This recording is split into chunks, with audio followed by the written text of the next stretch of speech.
Prophet Muhammad, peace and blessing be upon him, is the most studied human being that ever existed in this world.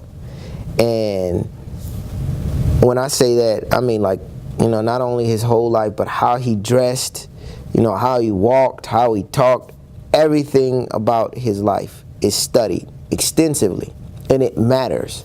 So if I just take the physical dress of him, how he may have looked physically, some Muslims will focus on, you know, his beard.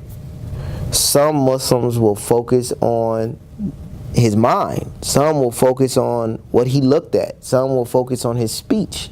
Some will focus on how, you know, he moved his body, his hands, and his his character, his heart. Somehow his physical. Some will look at the things that he carried on his person. Like, would it be business or is it the sword? And each thing is significant. So different leaders focus on different aspects of that. So you can imagine if somebody is a leader and they focus on the sword, if they focus on the beard, they focus on the, you know, how he spoke, what he said. All of these things matter. So for somebody that comes from a community like I come from, how we identify is Imam Muhammad he taught for 33 years. If I just studied the way Imam Muhammad studied Prophet Muhammad, can I do the things that I need to do in this world to receive the blessings of the next world? And for me, the answer is yes. For a lot of the vast majority of the community members, yes. So I don't have to pull from other sources. I've seen what that does to other Muslims when they pull from this source and pull from that source. I only have to pull from really one source, and if it's not there in his 33 years of teachings, which he covered so much in that, I can go to some of my community members and they can point me in the right direction, that where I'm safe, where I don't have to step outside the disciplines of my community.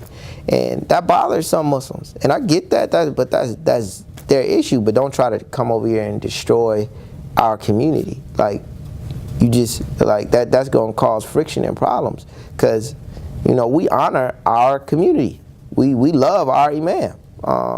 So it's not, you know, that's not something that, like, you play with. You don't play with somebody like that, and it just, you know, that builds bad blood and tension that's unnecessary. I've learned in my life that because of me taking on that identification, I have a love and respect for so many other communities that I'm connected with, I have friends with, because I know who I am, and that's not going to change. I don't have, you know, so I can appreciate somebody else's too. It's like, wow, you know, all right, that works for y'all over there. And actually some of the things that you teach may even work for us over here, but I can take the best of that and apply it, but I don't have to I'm not trying to change the identity of my community.